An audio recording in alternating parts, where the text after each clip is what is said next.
नमस्कार मित्रांनो, स्वागत आहे तुमचं आताच्या ब्रेकिंग न्यूजमध्ये.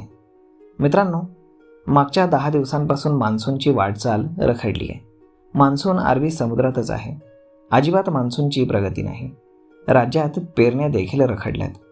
शेतकरी पावसाची अत्यंत वाट पाहतोय. 18 जून उजाडला तरीही मान्सूनची अजिबात कुठलीही हालचाल नाही.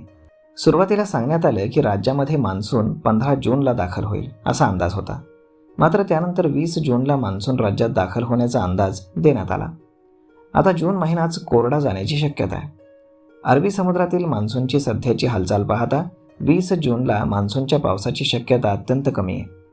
मुंबईसह राज्यामध्ये मान्सून दाखल होण्याकरता अजून 8 दिवसांपेक्षा जास्त कालावधी लागू शकतो आणि जर स्थिती अशीच राहिली तर थेट मान्सूनच्या पावसासाठी जुलै महिना देखील उजाडू शकतो. सोलापूर, हर्णे, हैदराबाद, भद्राळी, परिधापी पुलिया, त्यानंतर धनबाद, बिहार आणि बिहारच्या काही भागामध्ये पाऊस सक्रिय होता. ओडिशा आणि तेलंगणाच्या काही भागात मान्सूनची वाटचाल वाढण्याची शक्यता आहे. परंतु मान्सूनची सध्याची स्थिती पाहता हे स्पष्ट आहे की मान्सून पुढचे 8 दिवस तरी महाराष्ट्रामध्ये येणार नाही. पेरण्या रखडल्यामुळे शेतकरी चिंतेत आहे. पाणी पातळी खाली जात आहे, ज्यामुळे मोठं संकट उभं राहिलं आहे. धरणातील पाणीसाठा देखील कमी होतोय.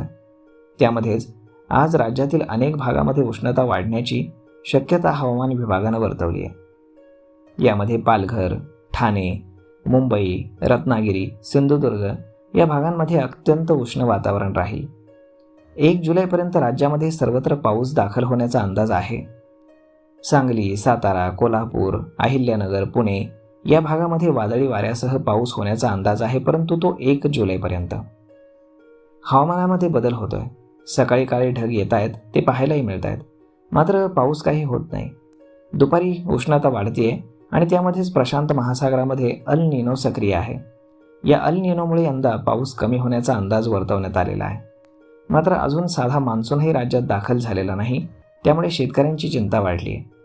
पुढचे काही दिवस अशीच परिस्थिती राहिली तर गंभीर संकट निर्माण होऊ शकतं. तर मग मित्रांनो, अशा पद्धतीनं 20 जूनची जी डेडलाईन देण्यात आली होती त्या दिवशी सुद्धा पाऊस येण्याची कुठलीही शक्यता नाही. तर मग मित्रांनो, हा व्हिडिओ, ही माहिती तुम्हाला कशी वाटली हे तुम्ही आम्हाला कमेंट करून नक्कीच सांगा. आणि जर आवडली असेल तर आपल्या जवळच्या मित्रमंडळींसोबत देखील हा व्हिडिओ तुम्ही शेअर करायला विसरू नका. धन्यवाद.